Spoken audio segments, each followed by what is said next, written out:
Good morning, good morning, good morning everyone. Kumusta po kayong lahat? Sana po ay nasa maayos kayong kalagayan. Huli, ito po ang inyong kumaring Jenny, nagsasabing welcome back to my vlog. Ay babalik ang inyong kumaring Jenny para po sa ating kwentong buhay-buhay. Kumusta po kayong lahat? Sana po ay nasa maayos kayong kalagayan saan man po kayo naroroon. So sa araw po na ito, pag-usapan po natin paano nga ba natin sisimulan ang ating mga pangarap sa buhay? Ay nako, ayan na naman tayo.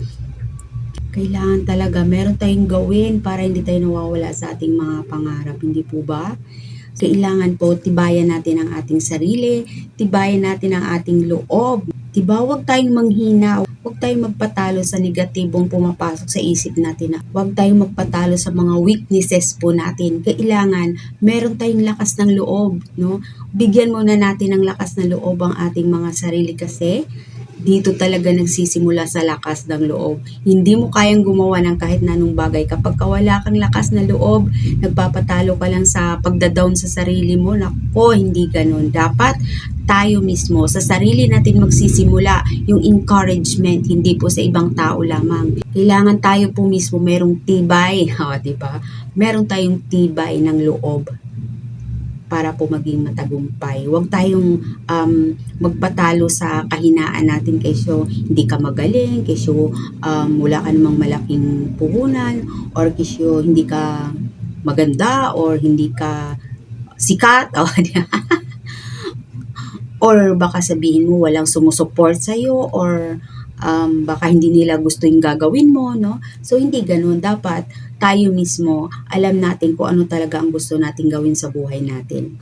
Huwag natin ipako ang sarili natin sa nakaraang pangyayari na hindi tayo naging successful or hindi natin napagtagumpayan. Baka sabihin mo naku, baka magkamali na naman ako, baka hindi ko na naman magawa ko ano talagang gusto ko, 'di ba? Iwasan natin na balikan yung mga hindi magagandang bagay na nangyari po sa ating buhay or naging desisyon natin noon. Kasi nga po dapat ang bawat pagkakamali natin sa nakaraan ay dapat nagiging lesson yan, di ba? Dapat ay meron tayong sapat na aral na natutunan sa mga nakaraan. Ito man po ay hindi maganda or maganda, dapat po ay lagi nating tinitake yan na lesson sa ating buhay. Okay po ba? Para mas maging effective yung pag-i-encourage natin sa sarili natin. Diba? As long as hindi tayo gumagawa ng masama, no, sa sarili natin, sa kapwa natin, higit sa lahat sa Panginoon, ay huwag po tayong matakot. No? Huwag po tayong matakot na magpatuloy. Okay po? Okay? Baka mamaya sisihin mo pa yung mga magulang mo dyan. Sisihin mo pa ang gobyerno. Bakit ka naghihirap ng ganito, di ba? Mamaya kung sino-sino pa sisisihin mo. Una sa lahat, titingnan natin yung sarili nating kakayanan. Titingnan muna natin yung sarili natin kung may ginawa na ba tayo para mabago ang buhay natin bago natin sisihin ang kung sino man, di ba? Di ba? Ikaw, tanungin mo na ang sarili mo ngayon, ano na ba ang nagawa mo para baguhin yung buhay mo? Or ano na ba ang nagawa mo para mas maging matagumpay ka? Okay po ba yun? Opo, magtiwala po tayo sa sarili nating kakayanan. Magtiwala po tayo sa sarili natin. Kasi kung wala tayong tiwala sa sarili natin, ano na lang ang magagawa natin? Di ba? Naantay mo na baka i-judge ka ng ibang tao sa gusto mong gawin. Ikaw mismo, ginajudge mo na ang sarili mo. So, wag po ganon, di ba? Wag nating i-judge or wag nating i-judge or maliitin yung sarili nating kakayanan.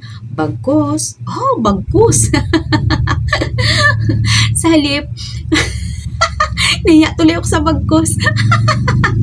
Sa halip po, mas pagyamanin natin kung ano po yung ating konting natutunan, yung konti nating kaalaman, no? Pagyamanin po natin yung sarili natin. Mag-isip po tayo ng paraan para mas maging productive po tayo. Di ba po? Di ba nga sa ibang bansa, maliliit pa yung mga bata, tinuturuan na nila maging independent, no? Yun ang kagandahan sa kanila, yung hindi nila tinitreat yung anak nila na baby pa. Di ba? Bata pa lang tinuturuan na sila kung paano sila maging independent, no? Gumawa ng mga bagay na gusto nila. Bata pa lang, tinuturuan na kumain mag-isa, pumasok sa school ng mag-isa, no? Hindi kagaya dito sa atin na high school na, dalaga na, hinahatid sundo pa sa school, di ba? Kasi masyado tayong protective, no? So, minsan, dyan din nagsisimula yung pagiging mahina ng isang tao, yung laging natatakot, laging nag-aalala, no? Yun yung pinagkaiba. Yun yung pinagkaiba ng culture natin at sa culture po ng mga ibang bansa. Kasi sila doon, bata pa lang tinuturuan na maging matibay, maging matatag yung mga bata. Dito, hindi. Hindi naman lahat, no? Pero, madalas, no, may apo na andyan pa rin sa magulang nakadepende. So, di ba? Uugod-ugod na yung magulang. Uugod-ugod na yung magulang niya, yung nanay niya, yung tatay niya. Nag-aalaga pa rin.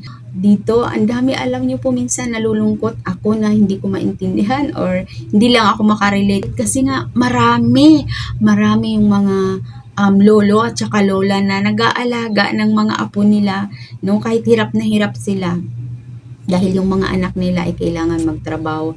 So pinagpala yung mga anak na nagagawa nila yung gusto nila, no? Nakapagtrabaho sila, na hindi nila inaalala yung mga anak nila kahit maliit pa dahil naandyan yung magulang nila na nag-aalaga. So yun, kung saan na tayo napunta. But anyway, yun na nga po yun. Kailangan tayo mismo, turuan natin yung sarili natin na magiging matatag. Turuan natin yung sarili natin na manindigan kung ano talaga ang gusto natin gawin sa buhay natin. 'Di ba? At para makamit natin kung ano yung mga gusto natin gawin sa buhay natin, huwag tayong basta-basta sumuko. Laban lang, 'di ba? Huwag sumuko kasi ang pagsuko ay isa yan sa mga palatandaan na mahina ang iyong pananampalataya. Kaya go lang tayo ng go, no? Gawin natin yung best natin, no? Na andyan ang Panginoon para tulungan tayo, para po i-guide tayo. Huwag tayo makakalimot po sa Kanya kahit na po ano yung gusto natin gawin sa buhay natin. Laban lang ng laban, ganyan lang ang buhay, di ba? Kasi walang magbibigay sa iyo ng lakas kundi yung sarili mo mismo. Huwag ka umasa sa ibang tao. Kasi iilan lang sa kanila ang talagang magbibigay sa iyo ng 100% support, no? Madalas, ida-down ka, ida-judge ka. So, okay? So, it's up to you kung paano mo i-build yung tibay. Yung tibay, no, ng pangarap mo or ng gusto mong gawin sa sarili mo. So yun lamang po, konting paalala lamang po ito, nalakasan po natin ang ating loob kapag po meron tayong gustong gawin sa buhay natin. Huwag tayong basta-basta sumusuko. Enjoy natin yung buhay natin, i-enjoy natin yung mahabang proseso. I-enjoy natin yung mahabang proseso ng buhay natin. Ayun pa ba tayo susuko, diba? Uso na ang laban ngayon. Muli, ito po ang iyong kumaring Jenny na nagsasabi, tuloy lang ang laban, walang sukuan. Mag-iingat po kayong lahat. God bless everyone!